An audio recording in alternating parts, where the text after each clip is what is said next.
In today's Top 10s video, we're going to be looking at the top 10 famous characters who were shameless rehashes.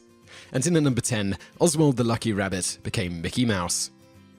What do you get when you take Mickey Mouse's ears and stretch them out like sausages? You get Oswald the Lucky Rabbit, Walt Disney's first major character and a massive success at the box office. Walt was surprised to hear that he was going to get a 20% pay cut instead of the massive raise he was expecting for creating such a big money franchise, and not being one to take such a slight lightly, he altered the design of the character to turn him from a rabbit into a mouse. This new Mickey Mouse character was wholly his, and he used it to create the juggernaut that's behind all your favorite superhero movies and Star Wars decisions today. Oswald has since reappeared several times, more prominently in the epic Mickey games, where he wants to supplant Mickey's place as being the big Disney character out of spite for losing that position so long ago. In the sequel, he became a playable character and finally took his place as the hero he was always meant to be. Number 9. Victor became Léon. Léon the Professional was the movie that made Reno a worldwide star. He played the titular, soft-spoken assassin who develops a father-daughter relationship with the orphaned Natalie Portman, gives her some parental murdering lessons, and ultimately sacrifices his life to save hers. A version of the character first appeared in the movie La Femme Nikita, here named Victor, and also played by Jean Reno as a soft-spoken assassin who develops a brief parental relationship with the film's title character. The connection was cemented when director Luc Besson admitted that Léon was an American cousin of the character Victor. In fact, Léon the Professional came about because Jean Reno contacted Besson to write a film further developing the Victor character. Besson liked the script so much he decided to direct it and set it in the United States to give the film international appeal. This new location forced the character to be changed to Léon, despite the fact that they're essentially the same guy.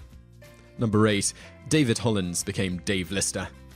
Before they had a massive hit with the now 20-year running comedy program Red Dwarf, show creators Rob Grant and Doug Naylor were trying to come up with a pitch for a new TV show after a successful run of writing comedy shows such as Spitting Image and Carrot's Lib. They decided to retool a sketch from their old radio show, Son of a Cliché, called David Hollins, Space Cadet, a sketch with a near-identical premise to that of Red Dwarf. Both are about men trapped on a spaceship with only their computer to talk to. They were forced to change the name of the protagonist to David Lister due to a soccer player of the time having the same name. The character was also changed from having a posh upper-class tone to the lower-class Liverpool accent due to the strength of actor Craig Charles's performance, but the character otherwise remained the same. Many of the plot elements that would show up on Red Dwarf originated on David Hollins, such as the villainous shape-shifting creature, the polymorph, and the sentient computer, Heb, who became Holly in Red Dwarf. Number 7. The Wheel Stealer became the Cookie Monster. Before Sesame Street, Jim Henson's Muppets were known for their appearances in food commercials. The Cookie Monster started out as a creature named the Wheel Stealer, with the wheels in question being the name of a cheesy chip snack. Despite the work that had went into them, this particular commercial wasn't picked up by the ad agency. It took the creation of a small media empire to give the gluttonous blue beast his chance to shine in the spotlight. Number 6. Meryl Silverburgh became Meryl Silverburgh. In what's certainly the laziest entry on this list, Hideo Kojima straight up took a character from his obscure game Policenauts and slotted her into the famous Metal Gear Solid series. Policenauts is a futuristic detective story set in a time when mankind has begun colonizing other worlds. While the Metal Gear games are mostly Cold War spy thrillers, the major difference between the two characters is that the Metal Gear version of Meryl was a rookie soldier thrust into battle for the first time, while the Policenauts version was a cynical veteran of many missions. Number 5. Giygas became Mewtwo. In the cult classic video game Earthbound, Giygas is a screaming, H.P. Lovecraft-style Red Skull horror of a final boss. But in the first game in the Mother series, released only in Japan, the all-powerful alien looks like a grey cat floating in a jar. It's creepy, but not the terrifying final battle you were expecting. The creators of the Mother series would go on to become famous as the developers of the Pokemon games. As such, there are similarities between the two series, the most notable of which is the striking resemblance between Giygas and Mewtwo, the final boss of the first Pokemon games. Both are bizarre grey cat creatures with long bulbous tails and shriveled appendages, both have tremendous psychic powers, both despise humans, and both are the most difficult opponents of their respective titles. Number 4. Reno became Axel. Final Fantasy VII has a villain who's managed to overshadow the entire series with his popularity, that being the silver-haired main character murdering Sephiroth. But the game's secondary villains have achieved cult acclaim, especially Reno, the smooth-talking Reservoir Dogs cosplaying secret agent who works for the corrupt Shinra Corporation by doing all their dirty work in the shadows. Game creator Tetsuro Nomura decided that when the Kingdom Hearts series came along, he wanted Reno to take part in the proceedings. However, despite having access to the character, for whatever reason, he chose to make a facsimile instead.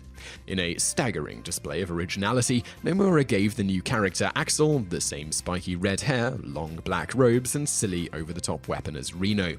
They even share the same voice actor, which makes us wonder what the point of declaring him to be a new character was. Number 3. Judge Dredd became Punisher 2099. In 1992, Marvel Comics created a miniseries set in the year 2099. The series had new versions of classic characters such as Spider-Man, except they now lived in a dystopian future. One of the comics that came from this was Punisher 2099, created by Pat Mills and Tony Skinner. Mills is also credited with the creation of Judge Dredd, to which Punisher 2099 bears more than a striking resemblance. The character in question, Jake Gallows, subtle, finds the journal of the original Punisher and decides to take up the mantle. He does this in the manner of every other comic character from the 90s, by strapping on lots of belts, shoulder pads, and massive guns. With this ridiculous costume, he goes out and massacres criminals while shouting expletives. The 2099 Punisher ends up becoming the chief law enforcer under Dr. Doom and begins the transformation of the United States into a police state under his control.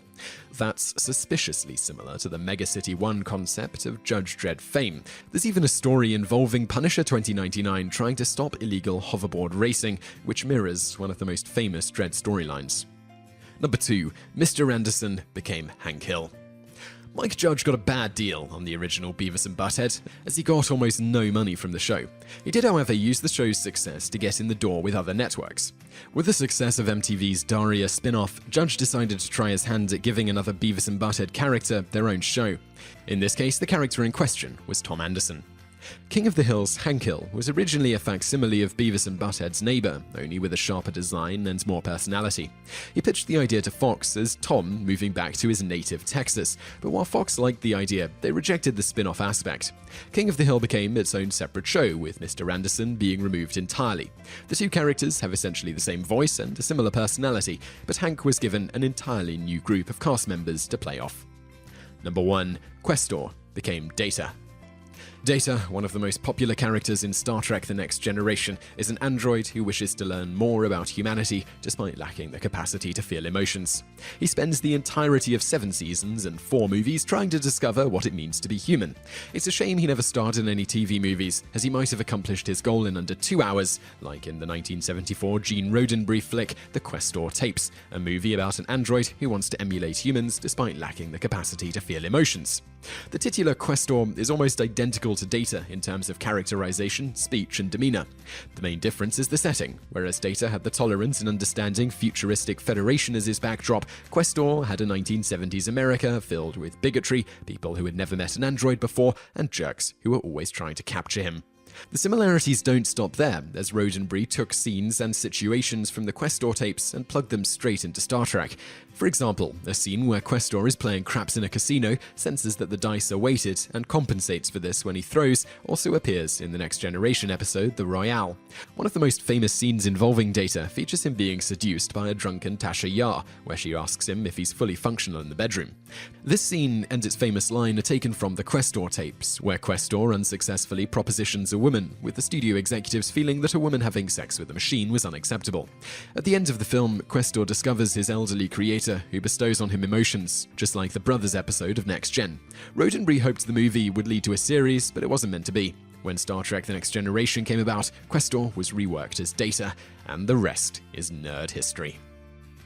So I really hope you enjoyed that video, and I'd love to know what you think of it, so please leave a comment below. I'm also going to link over to another video that you might enjoy, so just click on that thumbnail on the screen now, and don't forget to subscribe to our channel because we put out a new video 7 days a week, and you can also visit us online. Just go to TopTenz.net. Thanks for watching.